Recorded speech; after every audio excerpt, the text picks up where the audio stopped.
Salam. Bugün biz mükəmməlliyətçilik haqqında danışmaq istəyirik. Həm söhbətim Əfsanə Tahirova, müstəqil araşdırmacı və mən Əkbərova Gülnarə, psixoloq. Bugün mükəmməlliyətçiliyin fəsadlarından, mükəmməlliyətçiliyin niyə yaradıldığından, ə, yaxşı pis Nə olduğu olduğundan ümumiyyətlə və bu danışacağıq. haqqda danışacağıq. Hmm. Mükəmməlliyətçilik nədir? Mükəmməlçilik bir diaqnoz deyil, bir xəstəlik deyil. Bu sadəcə bir davranış tərzidir, hansı ki insanın həyatına çox pis fəsadlar gətirə bilər. Çox adam mükəmməlliyətçiliyi yaxşı bir şey kimi tanıyır və fəxrlə məsələn müsahibələrdə də deyir ki, mən bir balaca mükəmməlliyətçiliyəm, sanki yaxşı bir şeydir.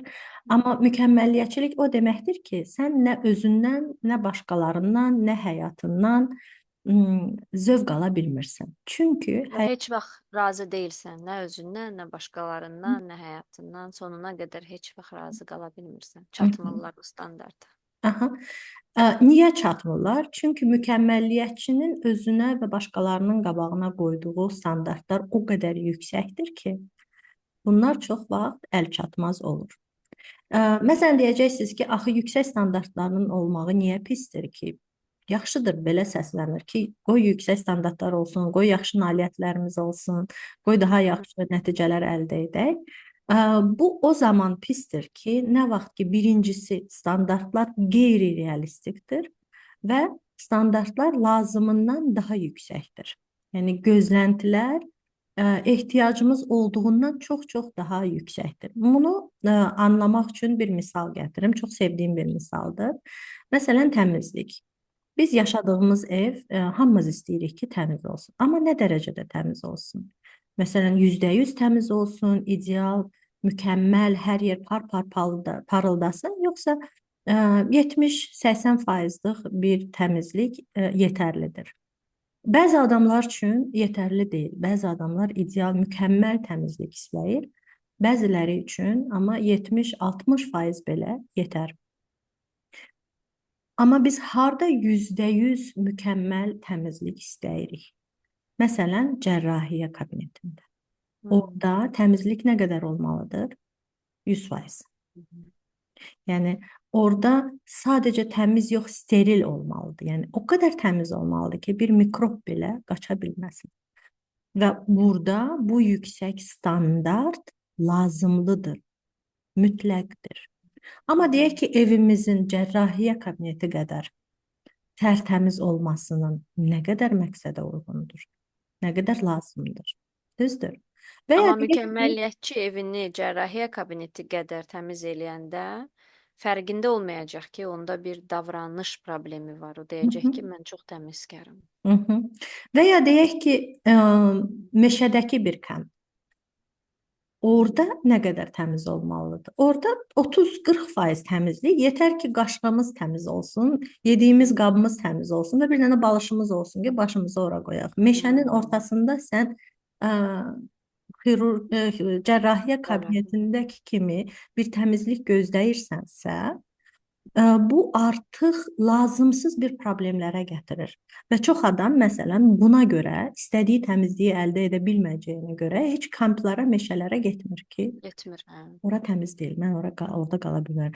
Və çox adam həyatını qurban verir ki, evini tərtəmiz eləsin. Məsələn, bəziləri çöldən gələndə belə əllərini, telefonlarını spirtlə təmizləyirlər, ayaqqabılarını yuyurlar və buna da nə qədər vaxt gedir. Bir davranış nə zaman problem olur? O zaman ki, o lazımsız resurslar aparır səndən, sənin həyatını korlayır və ətrafındakı insanların həyatını korlayır. Məsələn, bu olmuş bir əhvalatdır. Belə bir mükəmməlliyətçilik, təmizlik istəyən bir insan evinə gələn qonaqları divana oturmağa icazə vermir. Ya onun altına nəsə sərməlidir, ya onlar paltarlarını dəyişməlidirlər. Bu Yəni artıq bu artıq obsessiyadır da, yox? obsessiv pozuntudur. Amma bu da mükəmməlliyətçilikdən gəlir. Hı -hı. Təmiz, steril olmalı. Mən ana nənəmi xatırladım ki, o həddindən artıq çox təmizliyə önəm verirdi, amma hər gün Hər gün ev təmizlənməli idi və o baxırdı əli ilə masanın altına, oturacaqların alt hissələrində toz varmı? Davamlı belə nəzarət edirdi evin içində, harda toz var, hardasa bir azca məsələn görünməyən bir yerdə balkonda bir hörümçək toru var və onun üçün bu fəlakət idi. Və müəyyən yerdən sonra o özü təmizləyə bilmirdi, çünki xroniki onun xəstəlikləri var idi. Fiziki olaraq onun üçün mümkün deyil idi özünün daima təmizləməsi. Ona görə evdə olan hər kəsdən istəyirdi ki, onlar davamlı evi o sən demiş o cərrahiyyə kabinetinin təmizlik səviyyəsinə gətirsinlər və bu artıq başqa insanların da həyatlarına təsir. Yəni biz özümüz də artıq nəzarət eləməyə belə başlamışdıq ki, evdə toz olmasın. Nəyə dağıtmayaq? Hı hı. Ki də dağıtmayaq və yaxud dağıdanda da yəni adi yaşayırsan sən, normal insan kimi yaşayırsan, uşaq kimi hərəkət eləyirsən də, normal insan kimi oturursan, divan dağılır. Mən indi o birisi nənəmi xatırladım ki, biz divanın üstünə çıxırdıq, onun üstünə tullanırdıq. Biz düşən kimi o gedirdi, divanın üstünü düzəldirdi. 2 dəqiqə sonra indi evdə balaca uşaqlar vardı. Biz yenə gedir o divanda ya otururduq ya çıxır tullanır. Düşən kimi düzəldirdi. Bir yerdə atam dedi ki, düzəltmə də. Bunlar gəlir, çıxır, düşür, gəlir, çıxır, düşür. Sən bu divandan əl çək, düzəltmə. Amma o baxa bilmirdi ki, necə o divanın üst örtüyü dağınıqdır. Yəni ona bax, amma dağınıq olmalıdır da evin müəyyən hissələri, çünki orada insanlar yaşayır. Bura bir Canlı. muzey deyil. Belə olmamalıdır ki, hər şey düz, təmiz, heç bir toz olmasın, heç bir yemək qırıntısı heç bir yerdə olmasın. Belə şey olmur yəni. Aha. Bunu tələb etmək özü təmiz olmaq demək deyil. Hə. Bunu tələb etmək davranış problemidir. Yəni düşüncə xətası mı deyim? Xətasıdır. Aha, düşüncə xətasıdır. Yəni ona görə deyirəm ki, mükəmməlliyətçilik özü özünə bir diaqnoz deyil. Amma mükəmməlliyətçilik bir çox psixi pozuntulara gətirir. Gətirib Nə çıxarır. vaxt ki biz bunu durdura bilmirik, tanımırıq, anlamırıq. Okay? Demək ki, mükəmməlliyətçinin birinci kriteriyası nədir? Lazımsız, qeyri-realistik yüksək standartlar. Yenə yüksək standartlar özü özünə pis deyil. Yüksək standartlar yaxşı şeydir. Amma nə vaxt ki yüksək standartlar lazımsızdır və müəyyən fədalar tələb edir və insanları incidir və o insanın özünü incidir, o zaman bunu bir də nəzarətdən keçirməli ki, həqiqətən bu qədər təmizlik lazımdır, həqiqətən bu qədər yüksək standart lazımdırmı, həqiqətən bu qədər nəticələr lazımdırmı? Yoxsa daha rahat həyat sürə bilərsən. Amma Gülə, indi yəni danışacağıq nədən bu Hı hı. yaranır, amma o təmizlik sadəcə bir təzahürdür də, yəni o daxildə baş verən prosesin bir nəticəsidir. Əlbəttə. Təmiz olmağı dayandıracağam, başqa şey olacağam əgər Əlbəttə. mükəmməliyətçiyəmsə. Məsələn, işimdə daima uğur arxasınca gedəcəm dayanmadan və ancaq nəticələrə Hı hı. diqqətimi yönəldəcəm. Prosesi ümumiyyətlə unudacam. O prosesdə necə tamamilə tükənəcəm o prosesdə. Hı Əsas hı. odur ki, nəticə olaraq hansısa bir statusa gəlim. Hı hı. Oradan bir dopamin alacağam, Hı hı. növbəti hədəfimi qoyacağam. Hı hı. Növbəti hədəfimi qoyacağam. Yəni işimdə daha yaxşı olum, təkamül eləyim, özümə və başqalarına daha çox dəstək ola bilim, yox, Hı hı. davamlı bir nəticələr, Hı uğur hı. əldə Hı hı. edən bir maşına çevrilirəm. Burada artıq mükəmməliyətçilik Hı var. hı. Prosesdən qopuram, Aha, aha. məzmundan qopuram. Və bu mükəmməlləşçiliyin daha bir kriteriyasıdır ki, biz artıq prosesə dəyər vermirik. Ə, Ən əsas şey nailiyyətdir və nailiyyəti əldə edəndə ki, o dopamini alırıq və sonra yenidən o dopamini axtarırıq. Yəni dopamindən bir asılılıq yaranır. Nə prosesdən zövq almırıq, nə o nailiyyəti əldə edəndən sonra əlimizə gələn mükafatdan zövq ala bilmirik. Yəni həyatımızdan zövq alamırıq. Deyək ki, müəyyən bir yerə gəldik, deyək ki, iş adamısan, büdcəni tamamladın və oradan sənə bonus verdilər. Sən o bonusu xərcləməyə, ondan zövq almağa, ailəvi yığıb restorana getməyə və ya xaricə gəzməyə getməyə belə özünə icazə vermirsən. Və ya Evet. məsələn gedirsənsə, orada da dincəlmirsən, orada da kompüteri açır, başlayırsan işləməyə. Ha, Bu burada mükemmel. iki şey mən deyəcəm. Biri xatırladım ki, bir sosial mediada bir paylaşım oxumuşdum. Bir biznes adamı idi, səhv etmirəmsə, və o bir nailiyyət əldə eləmişdi və hər kəs onu təbrik eləyirdi bu nailiyyəti ilə bağlı. Və o insanlara yazmışdı ki, təşəkkür eləyirəm təbrikləriniz üçün, amma mən artıq yeni bir hədəf üzərində çalışıram. Mən ümumiyyətlə belə bir insanam. Mən bir hədəfə çatdım. O artıq mənim üçün keçmişdə qalır. Mən yeni bir hədəfə artıq diqqətimi yönəltmişəm və hər kəs onu bununla da təbrik eləyirdi ki, sənə afərin və orada əslində çox travmatik bir proses gedir də. Yəni insan uzun müddətdir üzərində çalışdığı bir şeyə nail olub, Hı hı, ondan zövq ala bilmir, insanların təbriklərini belə qəbul etmək istəmir, çünki indi artıq yeni hədəfi var hı hı, və bir icma bu travmatik prosesdə onunla birlikdə ə, bu yaxşı bir şeymiş kimi iştirak eləyir də. hı hı, Yəni hiss eləmirik ki, orada travmatik bir şey baş verir. hı hı, Və bu cür mükəmməliyyətçi olanda da biz heç dincələ də bilmirik. Sən demiş hı. bu tətilə gedəndə də düşünürük ki, dəniz kənarında oturub sadəcə dalğalara baxa bilmərik. Biz Aha. mütləq Hı hı, nəsə kitab oxumalıyıq hı ki, hı. özümüzə sonda deyək ki, bu tətildə filan kitabı bitirdim. Faydalı. Aha. Hı. Hətta belə bir söz var ki, bu gün mən faydalı nə etdim? Nə üçün mən hər Hə, gün fayda gətirməliyəm? hə, hə.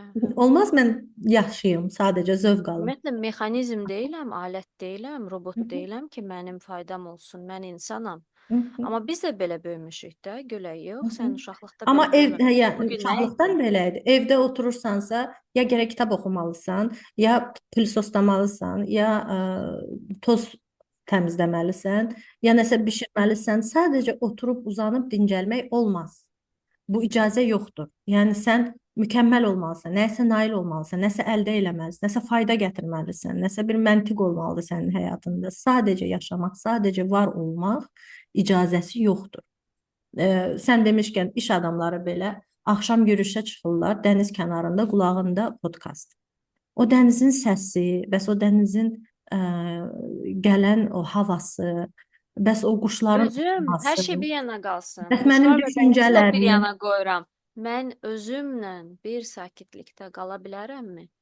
Ancaq mən düşünürəm ki, indi danışırsan sən, biz o qədər qorxuruq ki, tənbəl Hı hı, deyəcəklər bizə. hı hı, Yəni heç kim görməsə belə, hı hı, bizim içimizdə biri var, o bizi görür hı hı, və o bizə deyir ki, sən tənbəlsən, necə oturmusan divanda və heç nə hı. etmirsən. Və O tənbəl səsi olmaq susturmaq üçün tənbəl olmaq böyük bir biabırçılıqdır. utancdır. Hı hı, Hə, böyük bir utancdır. Ona görə onu yaşamamaq üçün davamlı hı nəsə etməliyik və bu çox pis fəsadlara gəlib çıxar. Yəni emosional və psixoloji olaraq sağlamlığımız həqiqətən əlimizdən gedir. Çünki hı, heç nə etməmək özü bir bacarıqdır. hı Çünki orada əslində heç nə etmirsən deyil, orada özünlə qalırsan. hı, Daxili dünyanı eşidirsən, iç səsini eşidirsən, bədəninə bir dincəlmək verirsən və elə bil ki, yenidən başlayırsan ki, okey, nə istəyirəm əslində mən həyatdan? O heç nə etməmək vaxtları, dincəlmək, özünü daha yaxşı tanımaq vaxtlarıdır və buna vaxt sərf etməliyik. hı.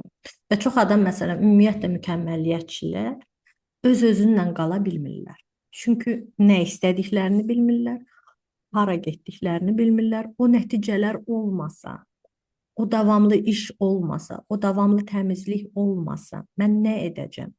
Bilmirlər. Çünki uşaqlıqdan buna icazə olmur. Bu self reflection deyirlər. Özü özünü incələmək prosesini bacarmır. Öyrədilməyib, imkan yaradılmayıb bizə. Çünki uşaq oturursa, oxumursa, təmizləmirsə, nə edirsən? Ə, amma o an onun xəyal gücü böyüyür, onun dünya görüşü böyüyür, o öz arzularını yaradır, formalaşdırır. Biz uşaqlarımızdan arzularını əlindən almışıq. Biz onlara deyirik nə istəməlisən. Skripka istəməlisən, pianino istəməlisən, idmanla məşğul olmaq istəməlisən. İmkan yaratmırıq ki, o uşaq biçsin öz düşüncələrini və onun arzusu formalaşsın, gəlsin bizə desin ki, mən filan şey istəyirəm, mən filan kəsb olmaq istəyirəm. Biz deyirik hansı instituta girəcək, hansı qiymətləri alacaq və burada təbii ki, qınamağa girmək istəmirəm. Yəni bu sistem belə qurulub ki, bu icma belə qurulub, sadəcə bizdə yox, bütün dünyada İnsanların dəyəri onların nailiyyətinə və faydasına bağlıdır. Amma bu yanlışdır. Bir insanın dəyəri onun insanlığındadır. Mütləq nəsə əldə etməli deyilsən ki, səni sevsinlər. Amma evdə deyirlər yaxşı oxusan demək ki, yaxşı uşaqsan, sevgiyə layiqsən. Məktəbdə davamlı müqayisə olunurlar ki, 5 alanlar, əlaçılar yaxşı uşaqlardır. Amma burada nəyi biz unuduruq ki, uşaqların axı bioloji quruluşları başqadır. Biri çox rahatlıqla öyrənir o şeiri, o birisi isə 3 saat öyrənir o şeyi. Birisi 2 dəfə oxuyur, artıq gəlib danışa bilir məzmunu. O birisi bütün axşam oxuyur, döyülə-döyülə, ağlaya-ağlaya səhər gedir, heç nə yadına düşmür. Amma məktəb hansına dəyər verir? Onun üçün fərqi yoxdur. Sən nə qədər güc sərf eləmisən prosesə. O sadəcə nəticəyə baxır və burada biraz biz insan olduğumuzu unuduruq. Uşaqların Bəli, çünki yüksəliş prosesdən tamam qopuruq da. Proses ümumiyyətlə dəyərsiz olur və ancaq nəticələrə proses yüklənirik. çox önəmlidir və mükəmməlliyətçi prosesdən qopur, sadəcə və sadəcə nəticələrə. Hmm. On, Ona görə orada mən da məsələn narahat olurdum uşaq vaxtı da, böyük vaxtı da deyəndə ki, səninlə fəxr edirəm. Məsələn, Hı filan hı, universitetə qəbul oldun, fəxr edirəm. Diplomu əldə etdin, fəxr edirəm. Ə, Ona görə yox ki, nailiyyətim dəyərli idi. Niyə dəyərli olsun? Əlbəttə nailiyyət də dəyərlidir, amma uğursuzluq da dəyərlidir. Nəyəsə nail olmaq istədim, ancaq alınmadı. O özü bir vacib bir prosesdir. hı hı, Orada bir çox daha çox şeyi hətta orada öyrənirik, hı nəyisə alınmayanda. hı, hı Amma o prosesə o qədər dəyər verilmir ki, sən utanırsan nəyisə hı, hı çalışıb əldə eləyə bilməyən. Çünki əldə eləyəndə o qədər qürur duyulub ki hı, səndən. hı hı, Çünki qürurun o biri hissəsi utancdır. hı hı, hı. Yəni qürur əslində sevgi deyildir. O Quru biri şərtli, hissəsi şərtli bir sevgi. şərtli, bir şərtdir ki, bunu çatdın, səni bəyəndim. Hı hı, Çatmadın, səni bəyənmədim kimi deməsələr belə bu cümləni, sən uşaq olaraq bu mesajı alırsan ki, uğur əldə etməsəm məndən utanacaqlar. hı Yaxşı qiymət almasam məndən utanacaqlar. Onların istədiyi, onların xəyallarındakı mən olmasam hı, məndən utanacaqlar. Mən də özümdən utanacam. hı Və hı, o ağır gəldiyi üçün biz əslində özümüzdən qopuruq və ailəmizin, cəmiyyətin, dünyanın gözləntiləri ilə yaşamağa başlayırıq. hı hı, hı hı. Ona görə o mükəmməliyyətçi olanda özümüzlə sakitlikdə qalmağa çətinlik çəkirik. Çünki bir çox hallarda o sakitlikdə başa düşürük ki, bu uğur hansı ilə ki, hamı fəxr edirdi və mən də düşünürdüm ki, fəxr edirəm. O heç mənə lazım deyil imiş. Mən bunu heç Onlara lazım istəmirdim. idi, hə. Hı hı, hı hı, hı hı. Onlara lazım Çox-çox idi. yaxşı yerə toxundun və bu vacibdir. Çünki biz mükəmməlliyətçi nə zaman oluruq? Nə vaxt ki biz o utancla yaşamağı bacarmırıq. Yəni mükəmməlliyətçilik bir qorunma mexanizmidir. Amma sadəcə qorxudan qorumur səni. O qorxu, utanc, uğursuzluq, tərk edilmə, sevilməmə qorxusudur. Yəni mən uğursuz olanda nə hiss edəcəm? Ondan qorxduğum üçün mükəmməlliyətçi oluram. Amma məsələn, ə, sən bayaq dediyin kimi, bunlar bir insanın psixoloji zənginliyi üçün çox lazım olan bir amillərdir. Mən nə zaman psixoloji cəhətdən zəngin oluram? Nə vaxt ki, mənim həyatımda müxtəlif hadisələr baş verir. Nə vaxt ki, mənim həyatımda uğursuzluqlar olur və uğurlar. Nə vaxt ki, mənim həyatımda xoşbəxt anlar olur və kədərli anlar olur. Nə vaxt ki, mənim təcrübələrim müxtəlif olur. O zaman mən psixoloji cəhətdən zəngin oluram. O zaman mənim beynim inkişaf olur və o zaman məndə belə bir bilik yaranır. Həyat müxtəlifdir və mən hər bir situasiyadan, hər bir əhvalatdan yolum tapıb çıxacam. Bu bizdə formalaşmırsa, nə formalaşır? Təşviş, depressiya və başqa psixik pozuntular. Yəni sinir Bu bir sistemim çevik olmur. insanın çevikliyi itiririk. Bir İtirir, hə. Yəni insanın olmur heç. İtirir odur ki, var idi və getdi. Yəni formalaşmır. uşaqlıqdan formalaşmayıb. Sinir sistemim çox dar çərçivədə fəaliyyət göstərir və çalışır nəyəsə nail olmağa. Bir azca dalğa gələn kimi ki, burada uğursuzluq var. Hı hı, O qədər utanc gəlir ki, mən özümdən qopuram, bədənimdən qopuram, tamamilə reallıqdan uzaqlaşıram. hı Yəni orada çox fəsadlar baş verir. Ona görə biz hı, uğursuzluğun içindən necə özümüzə qayğı ilə keçirik, hı hı, özümüzə sevgi ilə və ətrafın sevgisi ilə keçirik. Bu çox vacibdir. Bu bizim şuurumuzu hı genişləndirir, hı, sinir hı hı, sistemimizi hı çevik hı. edir. Çünki belə bir mif var ki, sanki uşaqları biz sərt böyütməsək, onları nailiyyətlərə itələməsək, onlar tənbəl olacaq, onlar heç vaxt heç nə oxumayacaq, heç nəyə nail olmayacaqlar. Biz bilmirik ümumiyyətlə uşaqları sevgi ilə necə həvəsləndirmək həyata. Hı hı, O nəyisə istəməyəndə, nəyisə bacarmayanda, orada sevgi ilə onun yanında oturanda, hı. o daha resurslu olur sabahlarım və o resurslu vəziyyətdə özünü axtarır, potensialını aşkar edir və artıq həyatdan qorxmur. Qorxmur. Hı hı. Çünki mükəmməliyyətçi ə, Həyatdan qorxur. dünya, mükəmməliyyətçi uşaqlar böyüdür və onlar həyatdan qorxurlar. Qorxur. Hı hı, hı hı, hı hı. Və həyatdan qorxu nədir? Təşviş, depressiya və sair və ilaxır. Amma burada bir dənə də çox gözəl yerə toxundun Əfsun. Ə, Sən fikir vermisənsə bəlkə uşaqlar, bəzi uşaqlar məsələn hər hansı bir oyun keçirdirlər və uduzurlarsa, o frustrasiyanı əldə edə bilmirlər. Görmüsən, uduzan uşaqlar hansı ki drama yaşayırlar. Hə, narahatlığını Valideyn başlayır həzm onu edə bilmir. utandırmağa və zorla onu oyuna cəlb eləməyə. O da deyir, mən artıq oynamıram. Və onda deyirlər ki, bir cümlə var, ə, qalib gəlmək vacib deyil, iştirak etmək vacibdir. Yox, Hmm. qalib gəlmək də vacibdir. Uduzmaq da vacibdir. Hmm. Sən hər ikisini yaşamalısan. Və mən bəzən görürəm sosial mediada iki uşaq nəsə bir dalaşdılar, nə etdilərsə, uduzan gəldi, udanı qucaqladı, sevindi ki, "A, nə yaxşı sən uddun." Hmm. Yəni bunu yaşamaq nə qədər gözəldir ki, artıq uşaqlara da bunu öyrədirik ki, uduzmaq da lazımdır. Kimsə uduzmalıdır, kimsə udmalıdır, yoxsa oyunun mənası yoxdur. Yəni bu sənin o psixoloji zənginliyini formalaşmasına kömək eləyir. Ə, Hmm. Uduzmaq son deyil, uğursuzluq son deyil.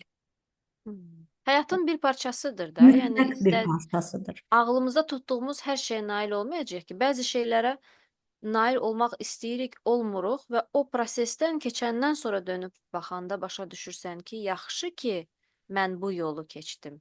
Hı Yaxşı hı, ki o an çatmadım. Çünki hı burada o qədər dərslər aldım ki, indi daha yaxşı bir yerə gəlib çıxa hı, biləcəm. Yəni uğur və uğursuzluq həyatın bir parçasıdır və eyni dəyərdədirlər. hı hı. Eyni. Və uğursuzluqdan qorxmasaq, mükəmməlliyətçi də olmayacağıq. Hı hı. Uğursuzluğu rahatlıqla qəbul edən adam, Hı hı. tənqidi rahatlıqla qəbul edən adam, çünki mükəmməlliyətçilər çox vaxt nədən qorxurlar? Ən çox qorxduqları şey tənqid. Tənqid çox böyük frustrasiya gətirə bilər. Ə, Yəni o qədər ağır bir hissdir ki, o tənqidi eşitməmək üçün bəzən mükəmməlliyətçilər heç işə qoşulmurlar, görsənməkdən Hmm. qorxurlar, bütün imkanları itirirlər ki, Hmm. mən bir iş göstərəcəm və orada məni tənqid edəcəklər, məndən daha bacarıqlı insanlar olacaq, məni tənqid edəcək və mən bu uğursuzluğu qaldıra bilməyəcəm, yaşaya bilməyəcəm. Sağlam Utancı, düşüncə. utancı həzm eləyə Sağlam bilməyəcəm. düşüncə nə deyir ki, o mən yeni bir mühitdəyəm. Burada da özümü göstərsəm, maraqlı bir ideyalar alacağam, daha gözəl bir yerə gəlib çıxacağam. Hı hı. İşimi göstərəcəm və məndən daha yaxşı mütəxəssis baxacaq və məni daha yaxşı yönləndirəcək. Hı hı, hı hı, Yəni mükəmməliyyətçi olmayanda və yaxud da mükəmməliyyətçilikdən hı hı, sağalmağa başlayanda bizim kimi, çünki biz ikimiz də mükəmməliyyətçiyik və mən özüm də işim tənqid olunar deyə çox stresslər keçirtmişəm. Və sonra yavaş-yavaş perspektivim dəyişməyi bədənimi rahatladıb ki, nə deməkdir kiməsə öz işini göstərmək? Deməkdir ki, bu daha yaxşı ola bilər. Çünki daha yaxşı mütəxəssis baxarsa, hansısa orada bir boşluğu görərsə və necə doldurmağı sənə təklif eləyərsə, sənin işin də daha yaxşı olacaq. Sən özün də nə qədər çox şey öyrənəcəksən və inanılmaz imkanlar açır o perspektiv dəyişikliyi. Amma o da bir gecədə olmur. Səhər durub demirsən ki, mükəmməliyyətçi olmayacağam. Bu uzun bir hı hı. yol keçmişik və keçirik hələ də biz gülə ki, necə o mükəmməliyyətçilikdən sağalaq. Okay. Ona görə yenə yekunlaşdırım məhz bu mükəmməlliyətçiliyi tanımaq üçün. Birincisi çox yüksək standartlar, lazımsız dərəcədə yüksək standartlar. İkinci, sadəcə nəticəyə fokuslanmaq, prosesdən zövq almamaq. Üçüncüsü, o nəticəni əldə edəndən sonra həyatından zövq almamaq. İlişib qalırsan orada. Hı hı. Dördüncüsü qətiyyən tənqidi, utancı və uğursuzluğu qəbul etməmək. Hı hı. Bax, bu insanı gətirib mükəmməlliyətçiliyə çıxardır və mükəmməlliyətçilik artıq onun həyatını başlayır balacalaşdırmağa. Hı hı. Çox yaxşı Da, dedin ki, mükəmməlliyətçilik özü bir diaqnoz deyil, bu bir davranış tipidir, amma diaqnozlara gətirib çıxara bilir. gətirib Təşviş çıxar. pozuntusuna gətirib çıxara bilir, obsessiv-kompulsiv pozuntuya gətirib çıxara bilir, depressiyaya gətirib çıxara bilir. Hətta narsissistik şəxsiyyət pozuntusuna belə bu Onun bir pozuntunun hissəsi. belə bir Aha. hissəsi ola Hı hı. bilir. Yəni onun bir hissəsi ola bilir. Və bundan başqa, məsələn, diaqnozlardan başqa fəsadı nədir? Tənhalıq. Çünki sən məsələn işə çox fokuslanırsansa və ya nəticələrə çox fokuslanırsansa və davamlı nə isə əldə etmək istəyirsən, sənin münasibətlərin dağılır, münasibətlər yaşaya bilmirsən. Özünü göstərməkdən çəkinirsənsə, sonunda heç kim səni yada salmayacaq və burada da tənha qalırsan və ümumiyyətlə potensiallığa yaxınlaşa bilmirsən, zövqlü, dolu, psixoloji cəhətdən zəngin bir həyat yaşaya bilmirsən. Sən həm özündən mükəmməlliyətçilik gözləyirsən, sən həm başqalarından mükəmməlliyətçilik gözləyirsən və sən başqalarını daima qınayan, daima tənqid edən biri Hı-hı. olursansa, orada da sənin münasibətlərin zərər görür və nəticədə insanları səndən uzaqlaşdırır. Hı-hı. Hı-hı. Mən burada bilirsən nəyə istəyirdim toxunaq? Gündəlik həyatda mükəmməlliyətçilik necə görsənir? Çünki məsələn bəzi adamlar fikirləşir ki, mükəmməlliyətçi sadəcə işlə bağlıdır. Yox, amma gündəlik həyatda da mükəmməlliyətçilik nədir? Məsələn, çox bahalı mühasiblə işləmək. Ehtiyac yoxdur məsələn, deyək ki, bu qədər bahalı mühasibə, amma sən qat-qat çox pul verirsən ki, uğursuzluq olmasın. Və ya məsələn, çox bahalı internet alırsan bəziləri. Ehtiyac yoxdur sənin bu qədər megabayta, yəni bu qədər bahalı kompüterə və ya bu qədər bahalı telefona ehtiyacın yoxdur. Sən işlətməyəcəksən, 90% bunun gücünü istifadə etməyəcəksən. Amma hər ehtimala qarşı deyirsən ki, yox, qoy məndə ən yaxşı olsun. Dediyimiz kimi evdə çox yüksək səviyyəli təmizlik saxlamaq və həyat yoldaşını, uşaqları, qonaqları hamını incidərək, amma bu yüksək səviyyəni və hətta həyatının çox hissəsi bu təmizliyi qorumaq üçün sərf edirsən.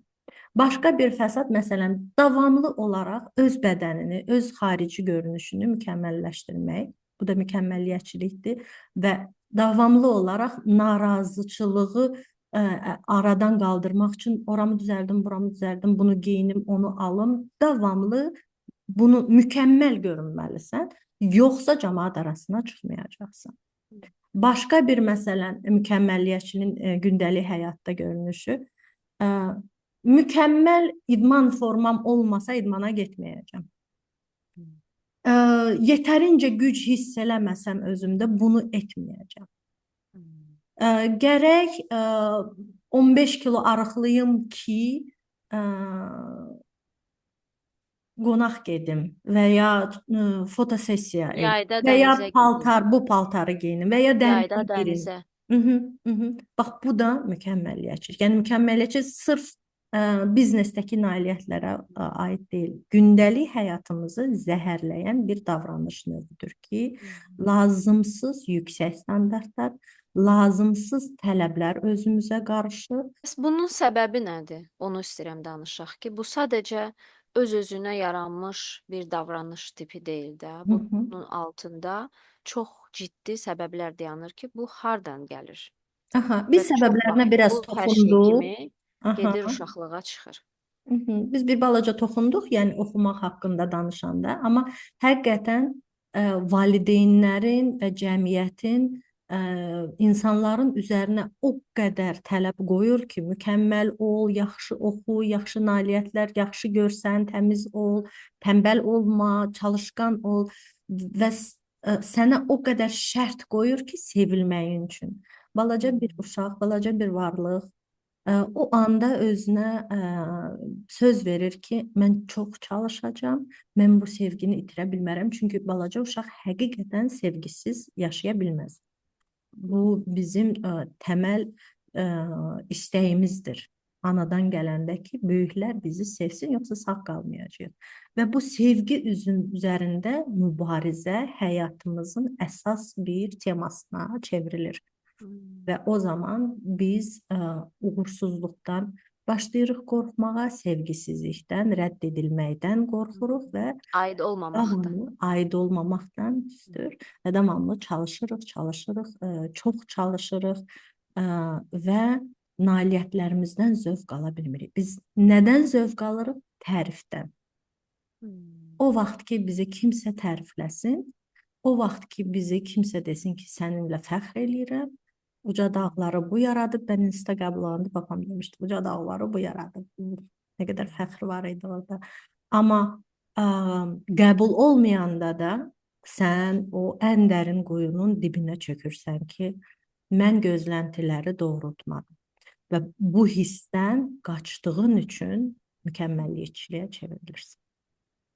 Həm də və aktiv olaraq axı qınanırsan və tənqid olunursan böyüdüyün mühitdə, nəyisə səhv etdiyini düşünəndə və yaxud da uşaqsan və uşaqlıq edirsən. Orada qınanırsan, orada daimi tənqid içərisindəsən və yaxud da nəyəsə nail olursan, o tərif belə uzun çəkmir. Bəzən demək olar ki, gəlmir. Yüngülvari bir tərif gəlir ki, birdən çox tərifləyərəm uşağı, ağ eləyər. O Gabor Mate'nin çox yaxşı sözü var ya bununla bağlı. Çox sevgi heç vaxt pis ola bilməz. Çox sevgi həmişə yaxşıdır. Nə qədər çox, o qədər yaxşı. Amma belə bir inanc var ki, çox uşağı tərifləyərsəm, onda ağını çıxardar, tənbəl olar, heç nə eləməz. O heç nə eləməmək, o kənardan tənbəl görünən uşaqda belə hansısa bir proses gedir. Ona görə yox ki, o çox tərifləndi. Ona görə ki, o öz yolunu tapa bilmədi, öz dəyərini görə bilmir, mənanı görə bilmir. Ona göstərilən yolda və yaxud da özünün tapmağa çalışdığı yolda. Ona görə o hər şeydən əlini üzür. Heç vaxt yetərincə yaxşı olmayacam deyib əlini üzür. İnsan heç nədən sadəcə tənbəl, ümumiyyətlə mən sevmirəm tənbəl sözünü, həmişə orada axtarıram proses olaraq ki, orada nə baş verir. Kimsə məsələn mənə gələndə də, fərdi işləyəndə deyir ki, mən tənbələm. Nə baş verir səndə? Altda hansı proses gedir? O çox vacibdir. Çünki sadəcə tənbəl olunmur. Və belə mühitdə biz böyüyəndə, əlbəttə ki, mükəmməliyyətçi oluruq və sən deyirsən, o təriflənmək istəyirik. O belə çox xoşbəxtlik vermir. O belə qısa müddətli. Çox qısa və yeni tərif axtarırsan. Burada əfsun sən dedin, burada çox vacibdir ki, sadəcə yüksək nailiyyətə görə təriflənən uşaqlar da o əlaçı sindromuna boğulurlar. Sadəcə yüksək nailiyyəti deyil, hər hansı bir nailiyyəti tərifləməliyik. Yəni bəzən uşaq məsələn 4 alır, ona demirlər ki, o çox çalışdın, mən bilirəm sənin üçün nə qədər dəyərlidir. Nə deyirlər? Niyə 5 almadın? Prosesi biz əslində laqeyd yanaşırıq. Uşağın prosesinə, o prosesə əslində sevgi verməliyik. Yəni uşağa şərtli sevgi verilməməlidir. Şərtsiz sevgi verilməlidir. Uşağın o çalışmağı üçün, uşaq olduğu üçün, bizimlə olduğu üçün sevgini almalıdır. Sadəcə nailiyyətə, yüksək nailiyyətə görə çalışdığı üçün təriflənməməlidir. Var olduğu üçün, proses üçün. Burada görə bir şeyə istəyirəm danışaq ki, o bəzən deyirik ki, bir var ki, hər şeyi qəbul etmək uşaqda, heç cür uşağa istiqamət verməmək, heç cür sərhədlər qoymamaq və nə qədər nəyisə səhv etsə də, başqa uşaqları incitsə də, kim deyir ki, əşi uşaqdır, heç nə olmaz, əşi uşaq. Yəni buna çağırmırıq. Bu deyil o dediyimiz şərtsiz sevgi. O şərtsiz sevgi deyil. O uşağın prosesi ilə təmasda olmamaqdır. Hı hı. O dərinə enməməkdir. Uşağı sevgi ilə yönəltməməkdir. O da hansısa bir formada laqeydlikdir əslində. Uşaq nə edirsə boş Yox, veririksə, yox. nə Uşaq edirsə uşaqdır sərhədləri deyiriksə. görməlidir. Uşaq sərhədləri bilməlidir. Nəyi edə bilər, nəyi Yəni, etməyə bilməz çünki bilməlidir. sərhədlər də sevgidir. Amma uşaq bilməlidir ki, mən nə etsəm də sevgini məndən almayacaqlar. Hı -hı. Sevgini ala bilmərsən uşaqdan. Sevgiyə şərt qoya bilmərsən, amma davranışını tənqid edə bilərsən, danlaya bilərsən, nəticələrinə görə hər hansı bir fəsadla üzləşməlidir uşaq. Hı -hı. Uşaq nə istəyir eləsin çünki uşaqdır, yox, bu tərbiyə deyil ki. Hı -hı. Bu laqeydlikdir. Amma sən pis apardın özü, mən indi artıq səni sevmirəm, yox. Sevgini ala bilmərsən. Mən səni Mən sevirəm, səni hələ amma də cəzavı sevirəm. çəkməlisən. Hə, yəni bugün kinoya getməyəcəksən, məsələ elə bir şey. Ya da niyə o davranışı göstərdin? Onu təhlil edək, dərininə gedək. Nə hansı proses orada getdi səndə ki, sən belə davrandın? Orada düzəldək. Yəni Yəni burada bu çox daxili vacib. dünya ilə Hə. təmasda olmaq çox vacibdir. Özünün və uşağın daxili dünyası ilə təmasda. Məncə burdan biz bir geridə qalırıq. Öz daxili dünyamızla çox təmasda olmuruq. Uşağın daxili dünyası ilə ona görə təmasda olmuruq. Bu da əslində mükəmməliyyətçiliyin yəni ki, və bədəndən qopmağın bir fəsadıdır da. O qədər kənar gözləntilərə Hı hı. diqqətimizi yönəltmişik ki, daxilimizdə nə baş verir, ondan uzaqlaşmışıq. Ona görə uşaqların daxilində nə baş verir, onu da hiss edə bilmirik. Hı hı. Gəlin danışaq mükəmməliyyətçiliyin növlərindən və burada üç əsas mükəmməliyyətçiliyin növü var. Birincisi özünə qarşı mükəmməliyyətçi olan, özünə qarşı aşırı dərəcədə, artıq dərəcədə tələbkar, qəddar, çox yüksək standart tələb edən birisi.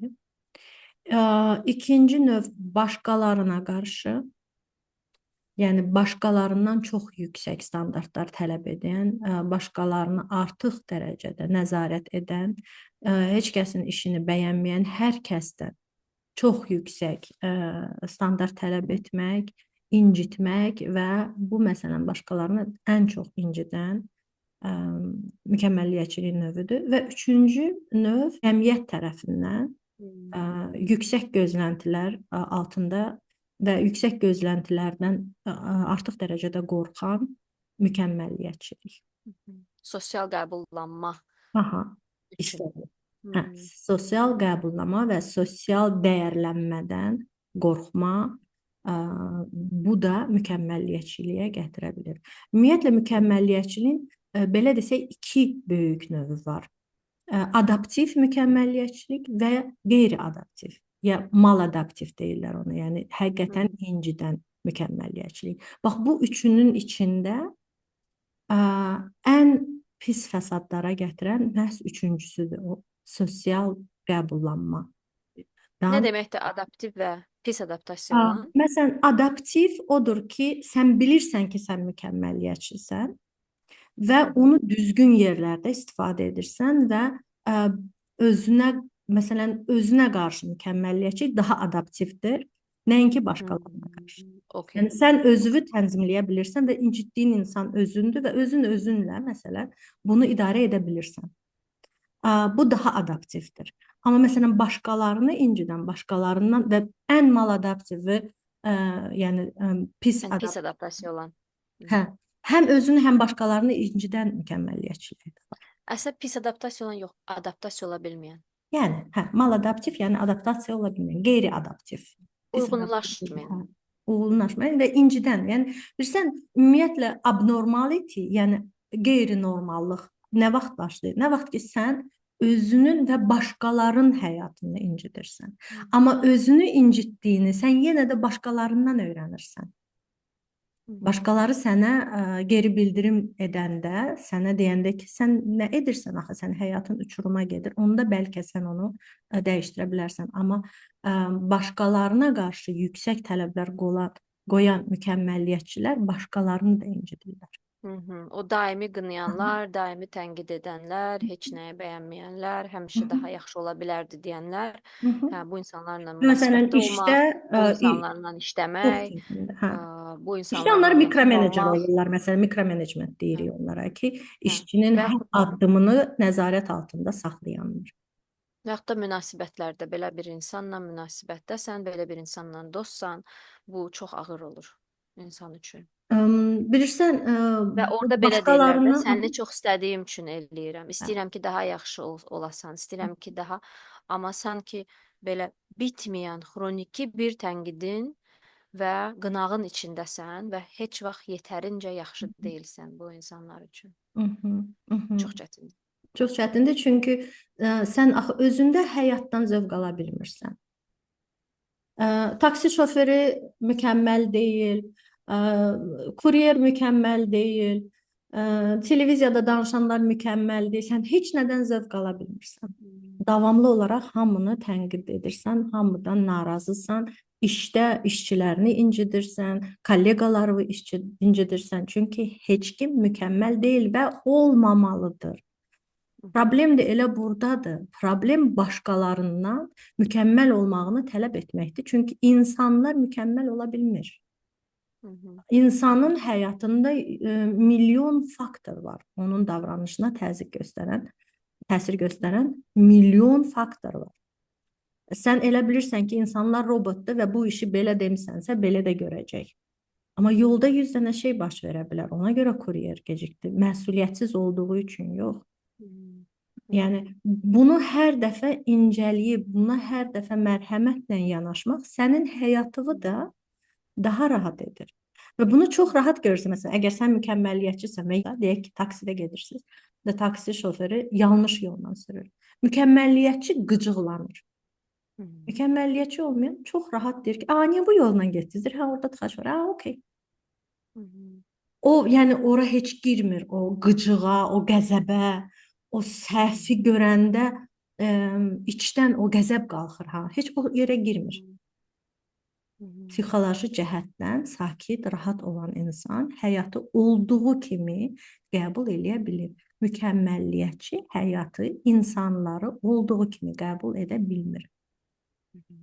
və oranı dəyişdirə bilmədiyi üçün davamlı olaraq qəzəb içində yaşayır. Hı hı. Bu o demək deyil ki də biz kimsə daimi nəyisə yanlış edirsə, işində daimi səhv edirsə, Hı. bizə qarşı daima bizi incidən davranış göstərirsə, hamısını qəbul edək. Daimi Bu da çox o yaxşı demək sözdür. deyil. Daimi çox yaxşı sözdür. Bu çox vacib bir şərtdir. İnsanlar %100 yaxşı ola bilməz. Bunu qəbul etməliyik. Hərdən birdən səhv etməkləri okeydir. Amma mükəmməliyyətçi sadəcə səhvləri görür. Bax, burada problem başlayır. Hı hı. Mükəmməliyyətçi o yaxşı anları silir, unudur, sadəcə səhvləri düzəltməklə məşğuldur. Bu kuryer həmişəmi gecikdi? Bu şirkət, kuryeri göndərən şirkət həmişəmi səhv etdi?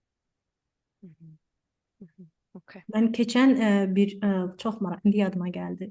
Bir gül sifariş eləmişdim və xahiş eləmişdim ki, rozalar və mavi rəngdə qartenziya göndərsinlər. Mənə isə gül göndərəndə roza, qartenziya və xrizantema göndərmişdilər. Mən çox qəzəbləndim, zəng elədim, dedim, axı mən xrizantema istəməmişdim.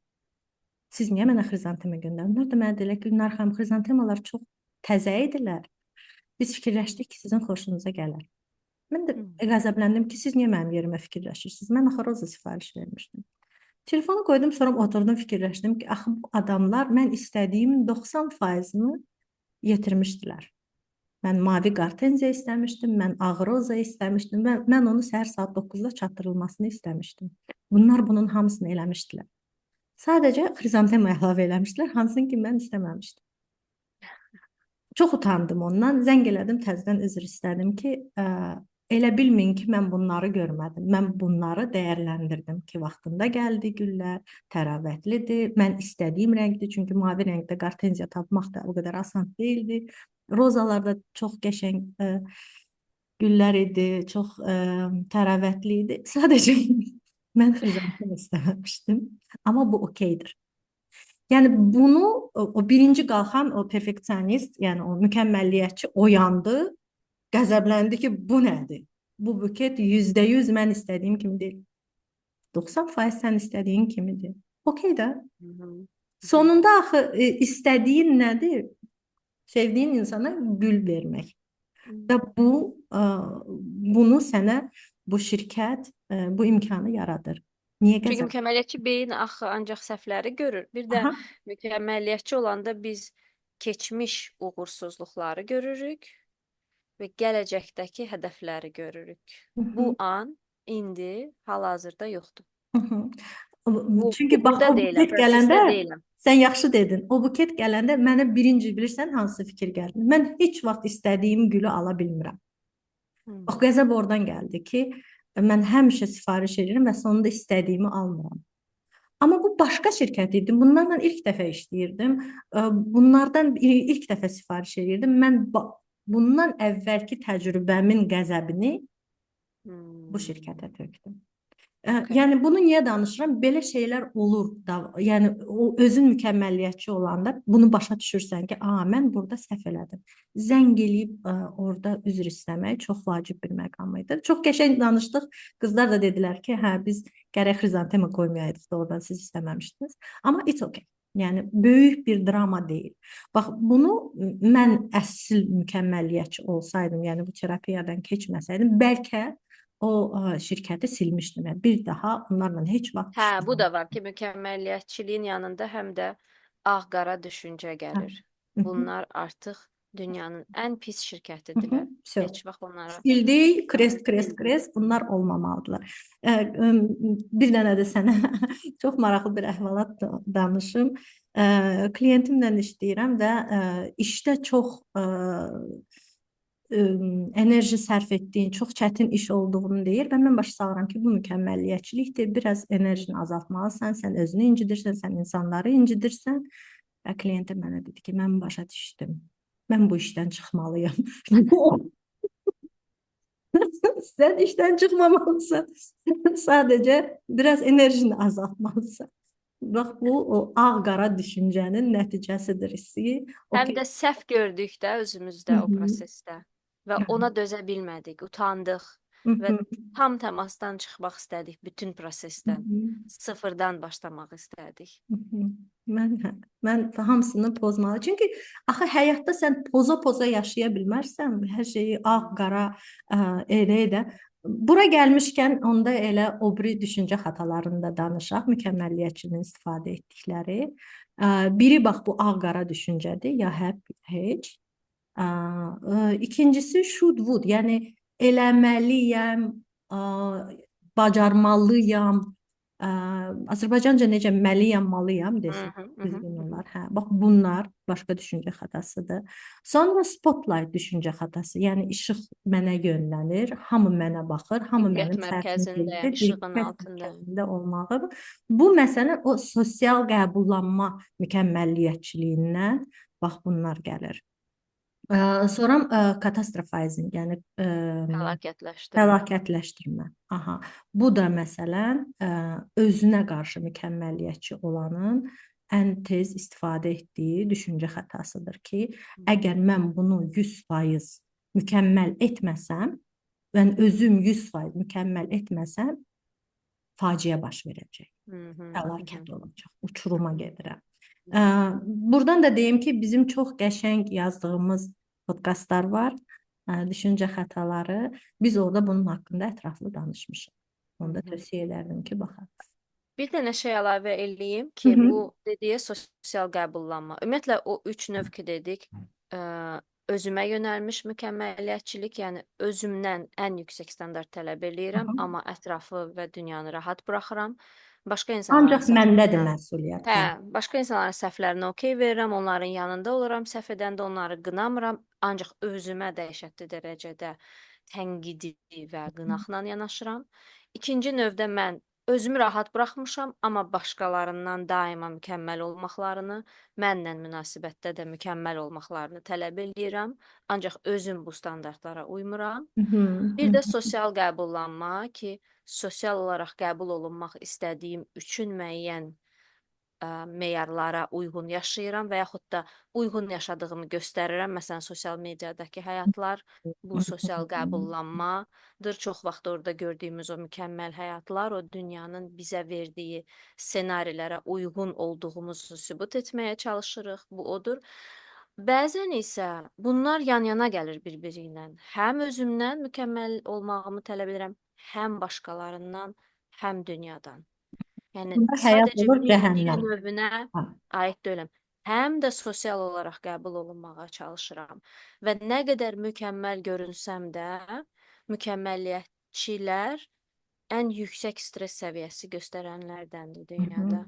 Hı hı. Bədənləri çox Doğrudur. yüksək stress daşıyır, çünki daxili dünyada çox şey baş verir də bizdə. Nə olsun ki, göstəririk ki, bu diplomu aldım, bu Hı hı. işi bitirdim, bu layihəni etdim, ə, nə bilim, bu cür ailəni qurdum, indi uşaqlarımı məktəbə yolladım. Nə olsun ki, bütün bu meyarları göstəririk, amma əslində mükəmməlliyətçilik bizə çox zərər verir və daxili dünyamızda stress olur. Və heç bir nailiyyət dəymir ona ki, biz bu qədər stres keçirək. Biz çox dəyərliyik. Hı hı. Və biz daxili dünyamıza enməliyik və oradan çıxış eləməliyik artıq. Yəni bu sosial qəbullanmaq heç biri dəymir ona. Həqiqətən dəymir. Ümumiyyətlə bütün sosiumdan qəbul olmağımızı istəməyimiz belə yanlış düşüncədir. Yetər ki, Aid olmaq istəyirik də, yəni bu özü hə, də təbii bir amma burada ehtiyac da bir deyilmi? Mən limit istəyirəm ki, qoymalısan. hə, Hamı limit. səni bəyənməyəcək. Yetər Okey. ki, sən bəyəndiyin insanlar səni bəyənsin. Sən dəyər verdiyin insanlar sən. Sənin sonunda nəyə ehtiyacın var? Bir nəfər səni sevsin, partnyor deyək ki, üç dənə yaxşı dostun olsun, 5-6 dənə tanışın olsun və ailən olsun. Yəni bütün Bakının, bütün dünyanın səni Dünyanın. sevməyə ehtiyacın yoxdur. Amma bəzən çətin olur axı, Gülə, ailələrimiz tərəfindən bəzən qəbul olunur. Ailəmizə aid olmadığımızı hiss Hı eləyirik. hı, hı hı, O çox çətindir və o mükəmməlliyətçiliyə gətirib çıxara bilər ki, sən daima aid olmağa çalışırsan ki, onların gözləntilərini qarşılayım. Nəhayət ki, məni qəbul etsinlər. hı Bu hı, dəfə etmədilər, növbət dəfə etsinlər. hı hı, Öz ailəm qəbul etmədi, sosial olaraq necəsə qəbul olunum və sübut eləyim ki, o aidiyyət. Amma o aidiyyət hissi əslində o niyə mən bədənlə işləməyə çox önəm verirəm? Çünki bədənlə təması çoxaldıqca özünə aid olmağa başlayırsan. Özünə aid olduqca sənin ətrafında aid ola bildiyin icman toplanır hı və hı, bu aidiyyət hissləri hı artıq hı. səni o mükəmməlliyətçilikdən kənarlaşdırır və sən ondan sağalmağa başlayırsan. Hı hı. Çünki sən özünə aid olanda, sən özünlə barışıq olanda, Hı. sənin ətrafında da o qeyri-mükəmməl, amma rahat insanlar toplanmağa başlayır. Çünki burada da ən böyük mif nədədir? Mükəmməlliyətçi elə bilir ki, mən mükəmməl olandan sonra hamı məni sevəcək. Amma əslində biz necə insanları sevirik? Rahat, xətalı, mükəmməl olmayan, özünə səhv etməyə icazə verən. Çünki o özünə səhv etməyə icazə verirsə, mənim də mükəmməl olmadığımı qəbul edəcək. Və Amma mənim səhvlərimdə də mənim yanımda olacaq. aha, Tərk etməyəcək. hı hı. Və əgər bizi məsələn cəmiyyət və ya ailəmiz sadəcə nailiyyətlərimizə görə qəbul eləyirsə, biz yenə içimizdə boşluq hiss edirik. Çünki biz əslində bilirik ki, bu nailiyyətlər olmasa, bəlkə heç bunlar məni sevməyəcək, bəlkə heç bunlar məni saymayacaq, bəlkə heç bunlar məni dəvət eləməyəcək və o boşluqla gəlirsən və onda daha çox davamlı nailiyyət istəyirsən ki, o mən bunların sevgisini əldə etdim. İndi qoy bu sevgini əldə saxlamaq üçün daha çox işləyim. Sübut eləyim ki, mən bu sevgiyə, birinci sən bu sevgini əldə etməyə çalışırsan, sonra da sübut edirsən ki, mən bu sevgiyə layiqəm və həyatın boş gedir.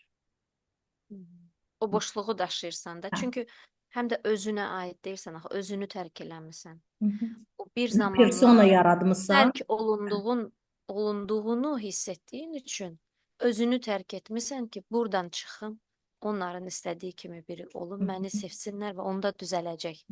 Və bu davamlı bir gün düzələcəyin arxasınca gedirik, amma yol əslində tərsinədir, geriyədir, özünə doğrudur, buradadır. Bura aid olduqca artıq rahatlayırsan və buraxırsan o hədəfləri Hı və hı. həyatla təması çoxaldırsan və işi gücü atmırsan, Hı hı. daha resurslu formada artıq yaratmağa başlayırsan və bəzən yolunu dəyişdirirsən həqiqətən. Bəzən hansısa münasibətlərdən çıxırsan, hansısa karyeradan çıxırsan, amma yeni bir şeylər yaradırsan. Bunun o birisi tərəfi o deyil ki, mən buraxdım, hər şeyi artıq heç nə eləmədim bu həyatda, heç nə oldum. Bu deyil. Daha dolu oldumdur əslində. Daha barışıq olursan Daha özün. barışıq, daha huzurlu, daha dolu, daha resurslu oldum. Və bir söz var ya, people pleaser. İnsanları məmnun edən. Bax, oradan da çıxırsan ki, artıq mən başqalarını məmnun etmək üçün öz yeganə bircə dənə həyatımı qurban vermək istəmirəm. Mən artıq özüm nə istədiyimi bilirəm. Özümü sevirəm. Ə, müxtəlif tərəflərimi insanlarla paylaşmağa hazıram. Sadəcə uğurlu tərəfimi yox, olduğum kimi olduğumu paylaşıram və mənim kimi avtentik, əsl münasibətləri, gerçək bir münasibətlərə girirəm, gerçək bir insanlarla həyatımı davam eləməyə çalışıram və həyatıma dönürəm. Yəni o nailiyyət olmur mənim həyatım. Mənim həyatım var və o həyatımda nailiyyətlərim var. Hə, bu çox yaxşı dedin. Mən varam. Hı Mən varam və orada nailiyyətlər var, hı. uğursuzluqlar var, doğrular var, yanlışlar var, ağrı var, sevinç var, hər Hı şey hı. var. Amma öncə mən varam. Aha. Çünki sən varsansa və sevə-sevə bu prosesdən keçirsənsə, mütləq nailiyyətlər olacaq. Amma o nailiyyətlərə görə sənə hörməti, sevgini verəcəklərsə, bu artıq sənin üçün o qədər dəyərli olmayacaq. Sən o prosesdən getdin, sevdiyin işlə məşğul olursan, bu sənin üçün vacibdir. Və təbii ki, nailiyyətlər də olacaq, o hörmət də olacaq, o alqışlar da olacaq. Amma onlar birinci yerdə olmayacaq. Birinci yerdə bu sevgi olacaq. Bu həyat olacaq. Bu proses olacaq. Bu çox vacibdir. Yəni mükəmməlliyətçilikdən çıxmanın birinci yolu odur. Nəticəyə yox, prosesə fokuslanmaq lazımdır və prosesi bacardığın qədər doğru dürüst etmən vacibdir. Kifayət qədər yaxşı etmən vacibdir. Amma orada özünü həlak eləməməlisən ki, nəticəyə getmir. Amma Və bu bir proses, bir prosesdir. Bu mükəmməlliyətçilikdən sağalmaq, özünə qayıtmaq, özünə qovuşmaq, bədəninə enmək, onu hiss etmək, bu özü bir onu özəlliklə vurğulamaq istəyirəm ki, bu uzun bir prosesdir. Hı -hı. Bir də məndən əlavə eləyim, mən baxırdım hansı sahələrdə, hansı icmalarda daha çox mükəmməlliyətçilik olur. Və var bunun araşdırmaları əlbəttə ki, mükəmməlliyətçilik çox araşdırılmış bir davranış tipidir. Yəni istəsəz bununla bağlı çox şey tapacaqsınız. İdman sahəsi, mükəmməlliyətçilik oradan çıxır, uşaqlıqdan, ən balaca vaxtından səhvlər bağışlanılmır. Ən yaxşı, ən yüksək standarta nail olmalısan. Rəqs sahəsi, peşəkar rəqs sahəsi çox mükəmməlliyətçi sahədir. Çox standartlar var və uşaqları çox incidirlər o sahələrdə. Akademik sahə çox mükəmməlliyətçi sahədir. Və icmalar, hansı icmalar müstəmləkə olmuş xalqlar daha mükəmməlliyətçi olurlar özlərinə qarşı, dünyada onlara qarşı. Hansısa ağ olmayan bir mütəxəssisin, ağ bir mütəxəssisin səhvi daha tez bağışlanır, çox onun üzərində dayanılmır. Ağ olmayan bir mütəxəssis səhv edəndə onun üzərinə daha çox qınaq, tənqid və hücum olur. Və müstəmləkə olmuş xalqlar xroniki olaraq zorakılığa məruz qaldıqları üçün və o sistemdə bu formada sağ qala bildikləri üçün sonradan özlərinə çox mükəmməlliyətçi yanaşırlar, özləri öz uşaqlarına çox mükəmməlliyətçi yanaşırlar və onları daima ən yüksək standartlara itələyirlər. Çünki əsrlərlə belə sağ qala biliblər. Hı Əks halda ortaya çıxa bilməyiblər o sistemdə. hı. Hı Ona görə də müstəmləkə olmuş xalqlarda bu davranış daha çox görünür. Yəni bu o nəsildən nəslə gəlmiş travmalar da nəzərə alınmalıdır. Nəyisə özümüzdə sağaldanda ona da bir işıq salmalıyıq ki, bu davranışın bir kökü var. hı. Bir zamanlar bu sağ saxlayıb Hı hı. insanları. Bir zamanlar bunun ə, çətin bir şəraitdə faydası olubdu. Hı hı. Amma indi artıq dəyişmək vaxtı. Hı. Burada çox vacibdir bunu başa düşmək ki, mükəmməlliyətçilik bizim düşmənimiz deyil. Hı. Bu nə zamansa çox vacib bir mexanizm olur. Hı. Və sən demişkən, indi biz hər dəfə onu sorğulamalıyıq. Ehtiyac varmı buna? Hı. Bu bir vərdişdir artıq. Amma bu vərdişi yenə şuur altından, şuurlu şəkildə işığa çıxardıb ona baxıb özünə o sualı verirsən ki, ehtiyac varmı buna? Həqiqətən bu belədirmi? Həqiqətən mən bu nailiyyətləri bu qədər çaba göstərməsəm, bu qədər enerji sərf eləməsəm, həqiqətən məni rədd edəcəklərmi? Həqiqətən mən davam edə bilməyəcəmmi həyatımı? Və çox vaxt cavab yox olur. Artıq buna ehtiyac yoxdur. Okey, o zaman nədən danışıq istəyirsən? Şeyi danışaq artıq. Burdan necə çıxmalı? Mükəmməlçilikdən Ucu necə? sonlandıraq, orayla Aha, sonlandıraq. okey. Əslində biraz danışdıq bu Terapiyada barədə, indi sadəcə hə, yekunlaşdıraq. yekunlaşdım.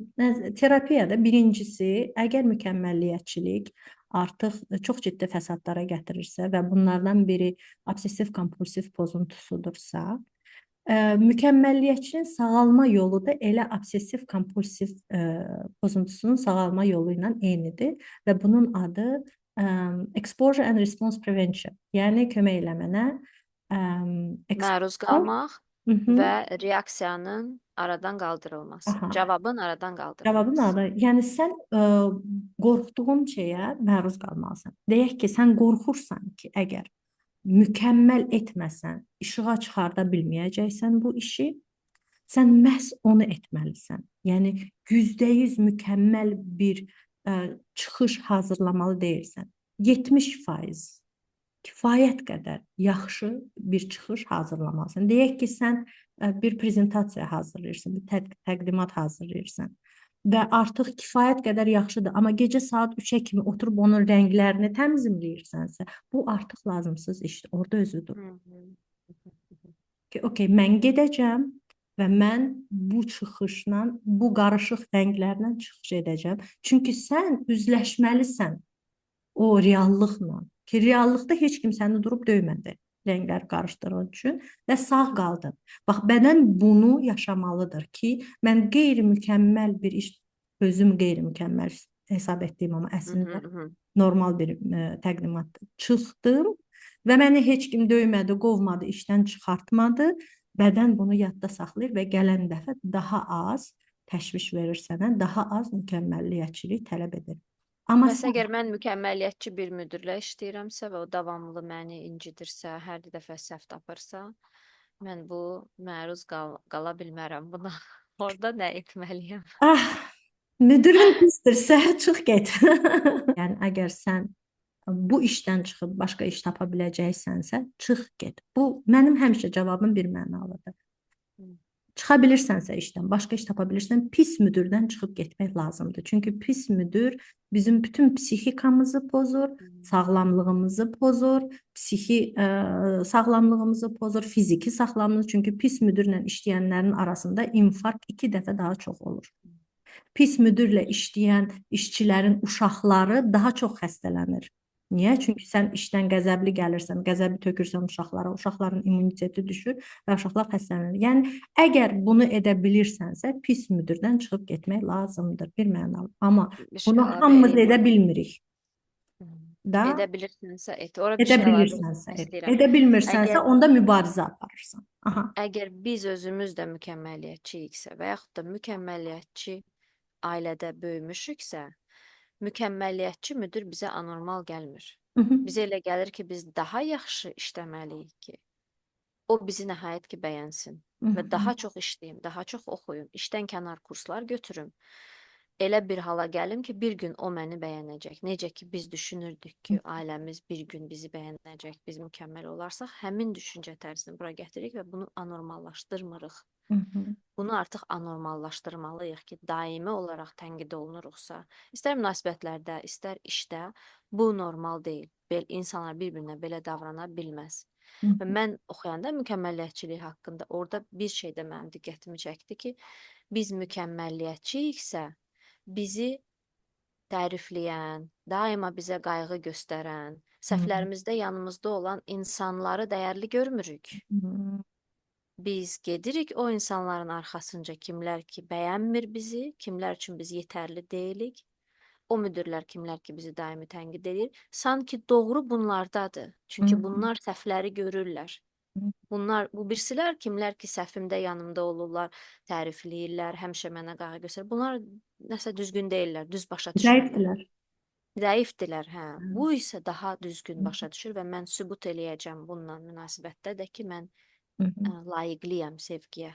O Çox özümüzdə yaxşı arzuladığım çox yaxşı şeylər. yerdən girdin Əfsun, çox xoşum gəldi. Çünki həqiqətən sağlam insan qeyri-sağlam müdirlə işləyə bilmir. Çünki sən orada çox yıpranırsan, sən alışmamısan özünə qarşı belə qəddar davranışa. Amma qeyri-sağlam insan, psixi cəhətdən zəif olan insan, zaten zorakılığı norma kimi qəbul edən insan, ə, bunu da norma. Çünki ümumiyyətlə mükəmməlliyətçi müdir sənə qarşı zorakılıq tətbiq edir. Hı Əgər hı. səndən mükəmməl davranış istəyirsə, bu Hı hı. zorakılığın bir növüdür. Çünki heç kəs ideal deyil və ideal olmalı deyil və burada özümüzü necə qoruya bilərik belə bir insanlardan? Yer, məkan və vaxt. Düzdür? Ə, və və pul. Bunları əgər deyək ki, işdə məndən daha çox iş tələb edirlər, amma əvəzində mənim vaxtımı geri qaytarmırlar və ya məni pulla mükafatlandırmırlarsa, buna qarşı mübarizə aparırsın. Yəni müdirə qarşı yox, sərhədlərimi qorumağa qarşı mübarizə aparmağa başlaya bilərsən. Amma bu sadəcə bir hissəsidir. Daha yumşaq hissələrindən danışmaq istəyərdim. Yəni başqa nə edə bilər mükəmməlliyətçi özünü qorumaq üçün öz mükəmməlliyətçiliyinə qarşı? Birincisi dediyimiz kimi nəticəyə yox, prosesə fokuslanmaq. İkincisi daha şəfqətli olmaq, özünə qarşı daha şəfqətli bir dil istifadə etmək. Özünü qınamamaq, özünü danlamamaq, özünə ad qoymamaq, labeling biz deyirdik, ha, o Hı hı hı hı. düşüncə xətası. Hı hı. Bunları etməyib özünlə mərhəmətlə, şəfqətlə, ə, sakitləşdirərək və özünün uğursuzluqlarını norma kimi qəbul etməklə davam etmək. Yəni hər bir səhvi dünyanın sonu kimi qəbul etməmək, həyatın norması kimi, vacib hissəsi kimi qəbul etmək. Daha çox eksperimentlərə getmək. Okay, bu dəfə ə, başqa cürə çıxış eləyim. Bu dəfə başqa cürə evi yığışdırım. Bu dəfə yeməyimə yeni ədvalar qatım. Yeni eksperimentlər uğurlu və uğursuz həyatın olması səni daha zəngin edir, daha güclü edir, daha dayanımlı edir. Hı hı. Okay. O should would, yəni mütləq belə olmalıdır, mütləq belə cavab olmalıdır, mütləq bu standart olmalıdır. Onu da sorğulamalıyıq ki, bəlkə daha çevik olsaq, Hı hı. bəlkə daha rahat qəbul eləsək, bəlkə başqalarına qarşı daha mərhəmətli olaq. Bunu da əlavə eləmək olar. Hı hı. Və mən də deyərdim bir də bədəninizi dinləyin də. Əgər çox mükəmməlliyətçisinizsə və mükəmməlliyətçi insanlara tərəf meyllənirsinizsə, mükəmməlliyətçi müdirlərə, mükəmməlliyətçi partnyorlara meyllənirsinizsə və düşünürsünüzsə ki, bir gün gələcək ki, mən onların sevgisinə nail olacağam, bədəninizi dinləyin. Çoxmu yorulursunuz? Tükənirsinizmi? Boşluq hiss eləyirsinizmi? Deməli nəsə yaxşı getmir. İnsan başqa insanlarla ünsiyyətdə tükənməməlidir. Əksinə, enerji almalıdır. Yorulmamalıdır. Boşluq hiss etməməlidir ki, yarımçıqdır. Bunu hiss etməməlidir. Deməkdir ki, nəsə orada yanlış gedir ki, siz bu cür hiss eləyirsiniz insanlarla ünsiyyətdə. Və başqa insanlara qarşı bir özümüzə də işıq tutaq da burada.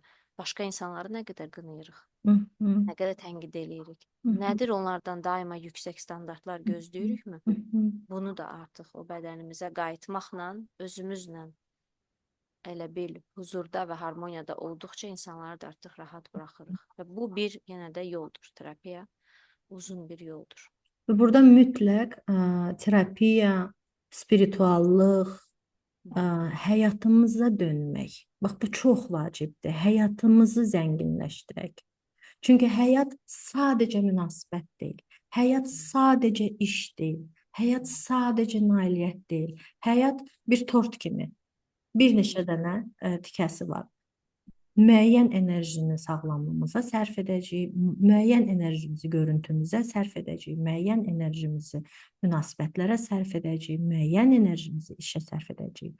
Amma bütün enerjimizi bir tərəfə yönləndiririksə, nəyinsə bahasına bunu edirik. Deməli, o biri hissələrimiz boşluqda qalacaq və yıpranacaq. Amma sağlam həyat, fiziki və psixik cəhətdən sağlam həyat məhz bu müxtəlifliklərdir. Həyatımızın balansda, harmoniyada olmağındadır. Amma biz mükəmməlliyətçiliklə məşğul oluruqsa, enerjimiz hamımız ora gedir ki, mən burada mükəmməl olmalıyam. Əgər siz neyrocərrahsınızsa, okey, işinizdə mükəmməl olun. Neyrocərrah deyirsinizsə, səhvlərinizlə barışma. Yəni mən demirəm standartlarınızı azaldın. Səhvlərinizlə barışın. Çünki neyrocərrahların belə səhvləri olur. Çünki onlar da insandır. Hamımız insandır. Enerjinizi özünüzlə mübarizəyə yox, səhvlərinizi azaltmağa, standartlarımızı sağlam etməyə yönəltməliyik.